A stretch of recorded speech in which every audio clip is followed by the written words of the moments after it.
Welcome back to JB Reviews. I've been wanting to do a Tremor half-ton versus Super Duty for a long time, and now today's the day.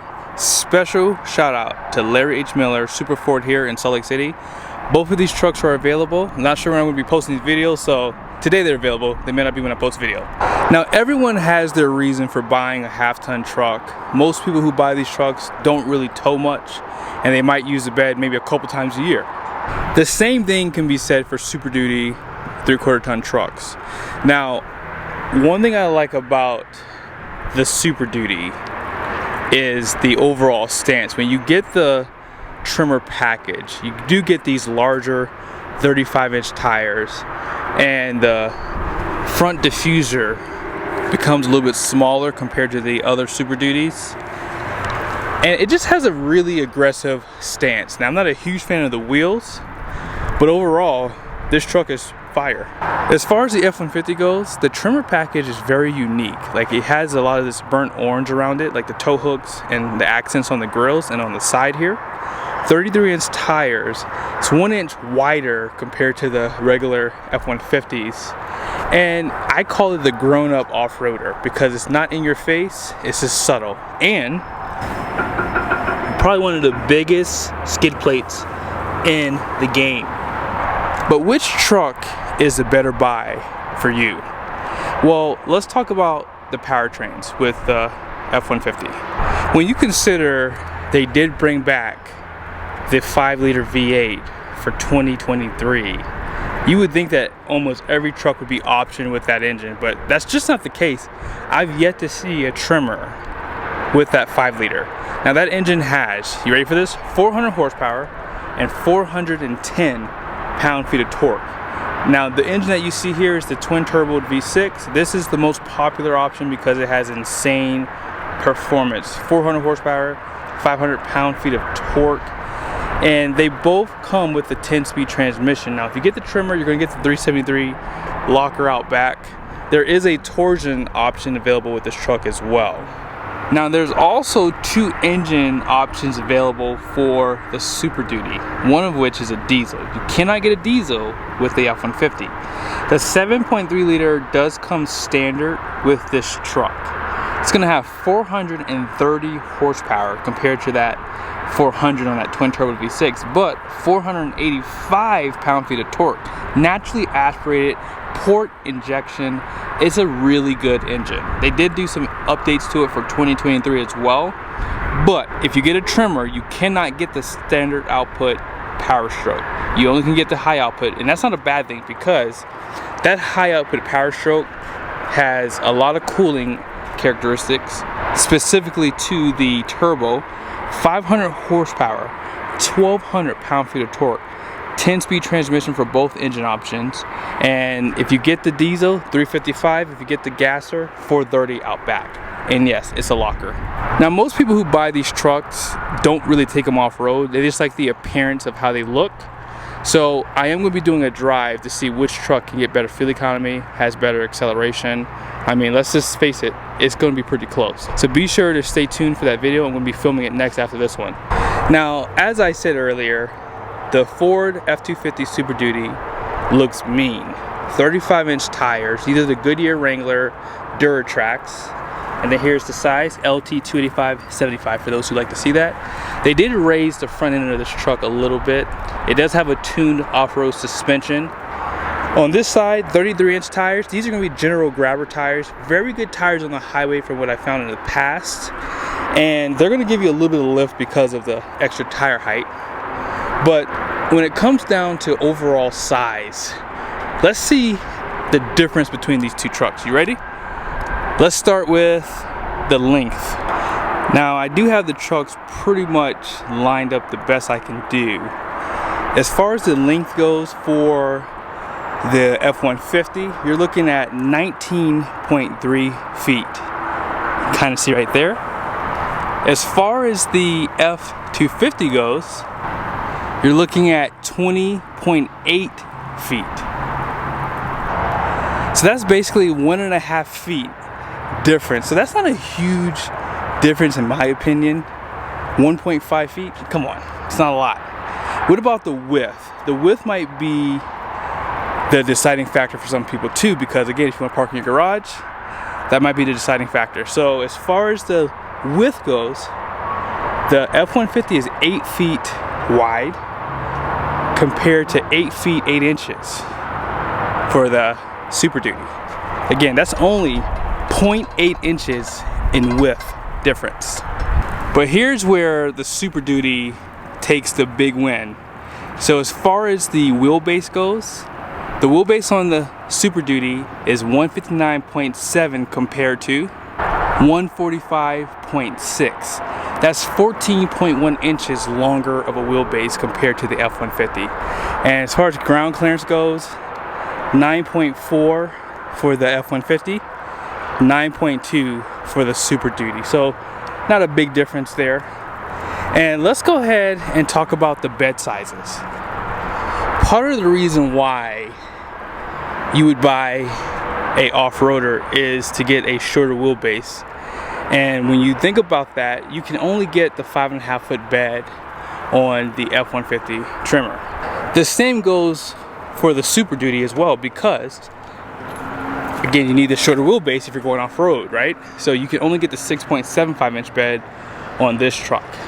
Now here's something that's interesting. On the F250 and 350, you have a 34 gallon fuel tank. In case you care to know, 7.4 gallon DEF tank. The F-150 has a 36 gallon fuel tank. Why Big Brother has a smaller tank, I'll never know. Now obviously if you get a long bed, it's 48 gallons, but can't get that on a Tremor. Now here's the suspension out back. You have 3 leaves in the main pack. As I mentioned, tuned shock absorbers for off-road.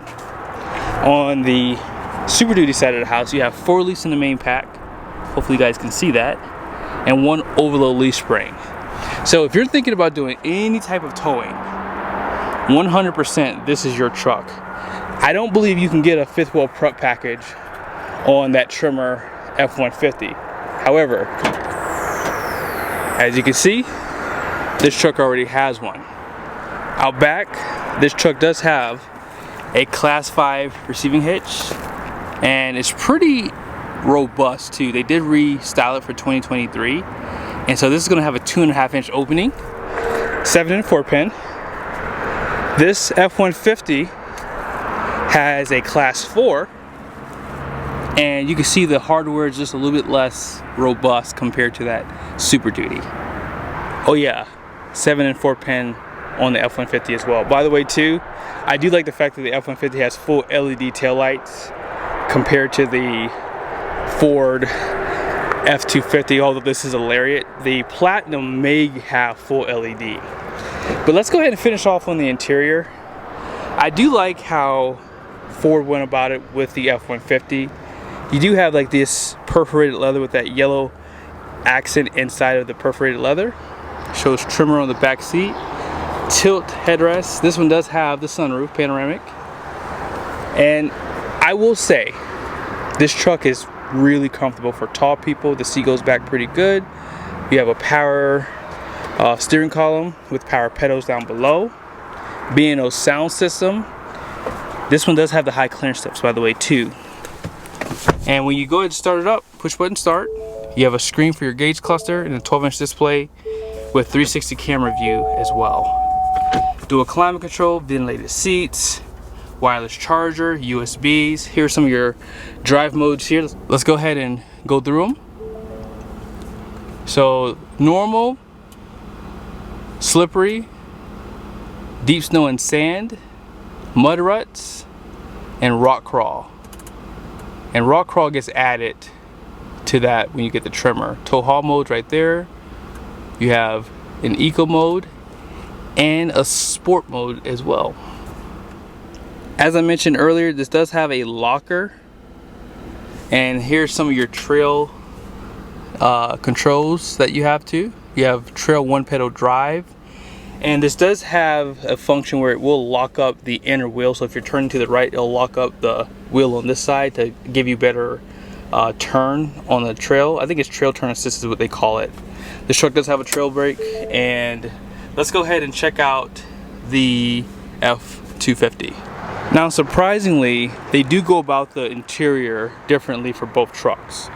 But this truck does have B&O sound system, and it does have tow mode for the mirrors. They do power fold for both trucks. But the seating is totally different. It's not as jazzed up as that F150 tilt headrest. This truck does come available with a panoramic sunroof. But here's some of the controls on the side. And stepping in, you do have a grab handle. And you can tell right away, this truck sits higher for sure. Now starting it up, push button start. The interior has this a little bit more classiness to it compared to that F150, but 12-inch display, 12.3-inch screen, just like the F150. And here's some of the drive modes. They're all right here. And then this does have the trail turn assist, which was added for 2023. And then you have that locker out back. Drive modes, the only one that you're gonna add, just like you saw, is the rock crawl, but you still have off-road, slippery roads, normal, tow haul, and you have eco. This truck does have an exhaust brake as well. It has two settings, so you have on and then automatic, and it does work a lot well. Something I like about the Super Duty a lot better compared to the F150 are the general measurements. So you can see the engine coolant, transmission temp, engine oil, and battery voltage all in one spot. They also have turbo boost, engine braking, and if it's a diesel, you're gonna have exhaust filter, which is a DPF, which is diesel particulate filter, and of course that dreadful DEF level. And then they give you just a little bit nicer readout for the gauges. This is a really nice setup here. But let's go ahead and take a look at the payload and towing capacities. We'll look at the towing capacities online really quickly, and then I'll show you guys the doors to show you the payload and all the ratings for the axles and gross vehicle weight. As far as the F150 goes, the towing capacity for the Tremor is going to be 10,000 pounds. So 17.1 is the gross combined weight rating. And for the Super Duty, conventional towing is going to be 18,200 pounds. And then fifth wheel towing is going to be right here. 19.5 for a fifth wheel, and then 20,000 for a gooseneck. So here are the numbers on the door. The front gross axle rating is going to be 3,600 pounds, and the rear is going to be 3,800 pounds. 7,000 pound GVWR, and all-in payload capacity is going to be 1,547 pounds. Now, if you're wondering, these wheels are 18 by 7.5 too. The Super Duty has a gross axle weight rating up front at 5,200 pounds compared to 36. The rear, 6,240 compared to 38. Gross vehicle weight rating is going to be 11,000 pounds. And this truck basically has double the payload at 3,135 pounds. Now, in case you're wondering, that F150 weighs around 5,453 pounds. And this Super Duty, you ready for this? 7,865 pounds. So when you're looking to tow a trailer, that weight is going to really transfer to stability. And obviously you guys know, these trucks do have big tow numbers, but if you're looking to tow even a 7,000 pound trailer, I would recommend you go to a Super Duty. I've towed my 10,000 pound trailer with multiple half tons, and although they do a good job, you definitely know you're towing a trailer, especially when you compare it to something like this. Now, the last thing I want to mention is this truck does have a optional torsion axle for the F150, and I forgot to mention that earlier, but stay tuned for the next video. I'm going to go ahead and start recording the drive so you guys can see the performance and MPG for these two trucks.